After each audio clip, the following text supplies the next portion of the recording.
blows my mind to think that 2 years after finishing high school, I've graduated with a Bachelor of Medical Science and am currently lucky enough to be studying medicine at Griffith University.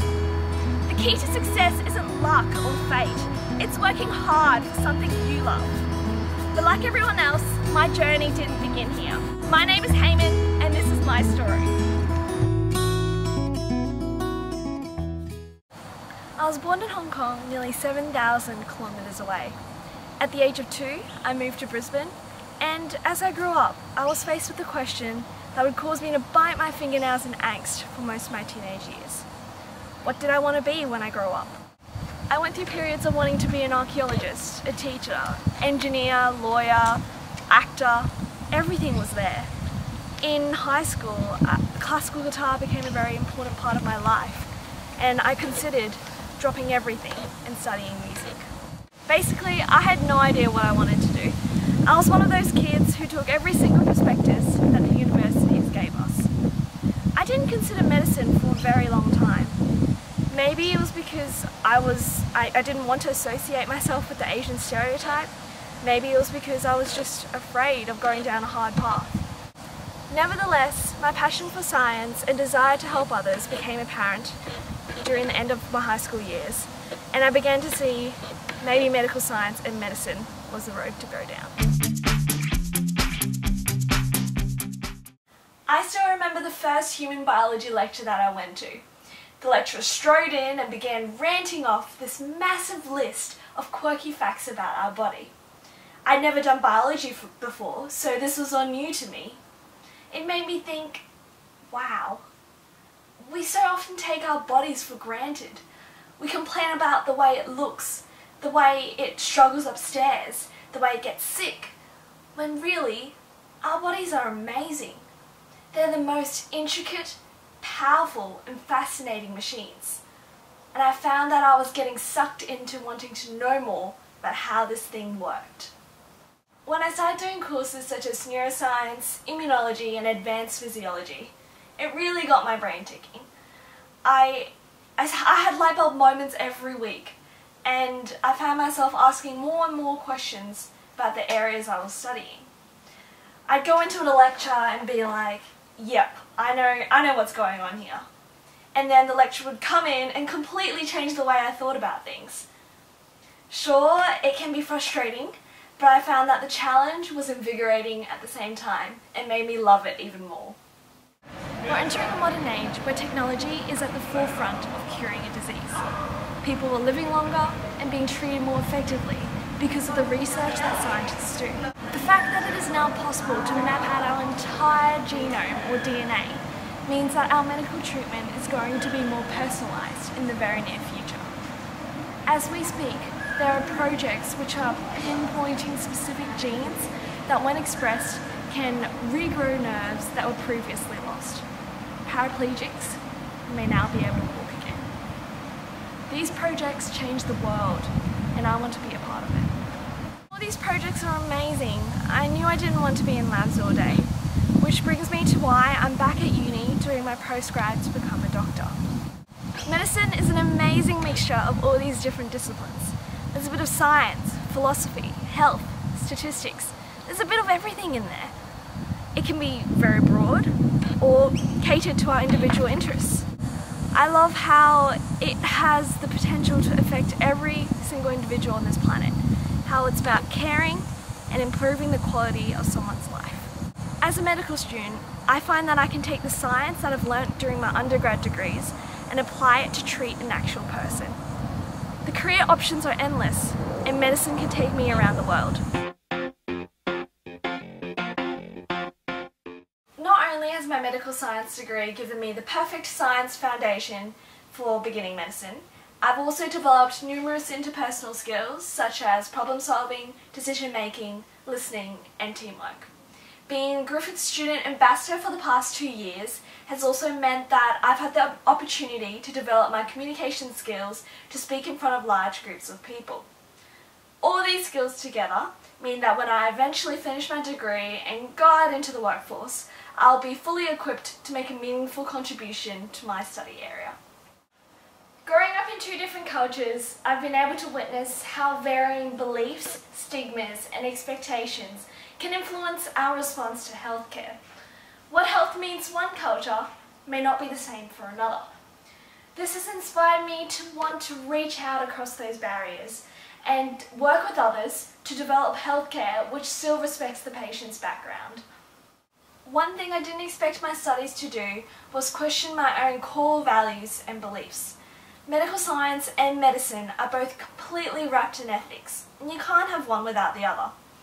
My studies has taught me the importance of constantly reflecting on what I'm doing in order to make sure I'm making the right decision.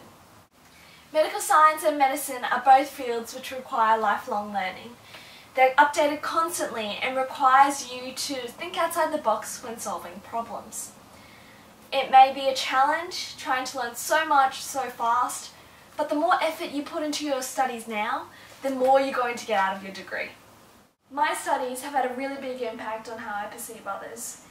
It has made me more aware that behind every patient's presenting complaint, there's a story. There may be a husband who's just lost his job, a boy who is afraid to go home because of abuse, a girl whose grades are slipping because her mother just got diagnosed with cancer and she's been left with all the housework. As future doctors, there may be a limit as to what we can do to physically help our patients.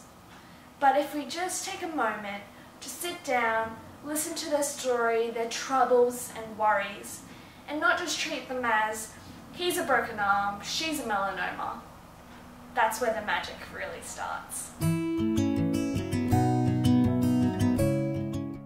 Over the years, I've picked up a few tips and tricks on how to do well at university. So I've compiled a list that will hopefully help you on your way to success. Tip 10, start now! Hey Marks, get set, go! It's never too late to chase your dreams. Write down your goals and why you want to do it. Put it in your diary for whenever you feel lost or uninspired. Tip 9, turn up. Whether you take public transport, walk, cycle, or like me, drive the 1 hour each day to and from uni, make sure you get there. I find that you are more engaged and get more from your lectures if you're there in person.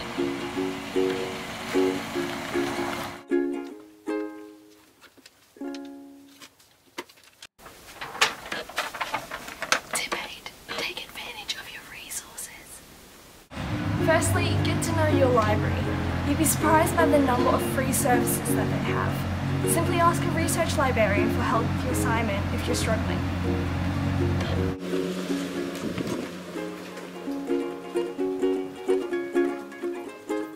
Tip 7, find a mentor. Go get a mentor in a field that you're interested in. Let's go get a professional opinion.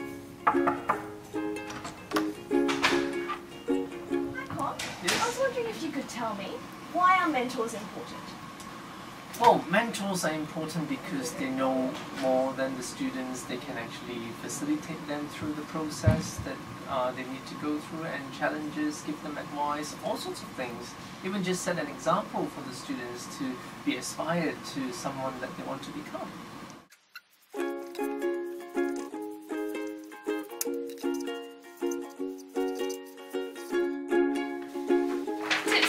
Make notes. Everyone's got their own learning style and their own way of writing notes, so make sure you keep trying until you find the way that works for you. Whether you type them up, put them all onto one page, or use flow diagrams, keep trying until you get it right. I personally like to bind my notes according to my courses, and I add pages as I go. And as you can see, I love using colour. Tip 5. Get. Study. Group. Teaching others helps a lot to consolidate memory. Tip 4, feel your passion. You have to pave your way to your future career.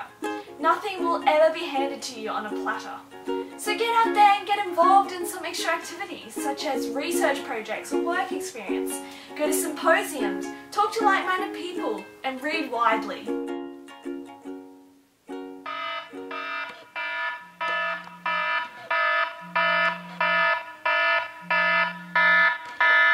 Unless you're Hermione with the time turner, chances are you're probably feeling stressed and overwhelmed with the amount of uni work that you have to do. I know I certainly am at some points. So what can you do to deal with it? Get a diary. My diary is my saviour. In it, I put my calendar for the year. At the beginning of each semester, I write down important dates, work commitments, assessment items, and I flag important things with sticky notes. During the day, I write down things I have to do and check it off as I go. Tip 2, be balanced. Sure, study's important, but make sure you leave enough time to get out and relax. Go get involved in social activities at uni.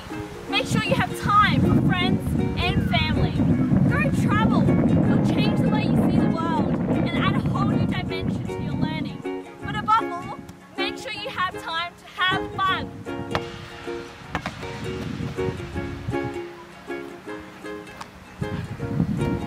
And finally, tip 1, believe. Go that extra mile, give yourself the benefit of the doubt, and try something you never thought you could do. What else do you have to lose? I took a leap of faith when I started medical science, and I can tell you now that it was the best decision I ever made. Just a small town girl, living in a lonely world. She took the midnight train going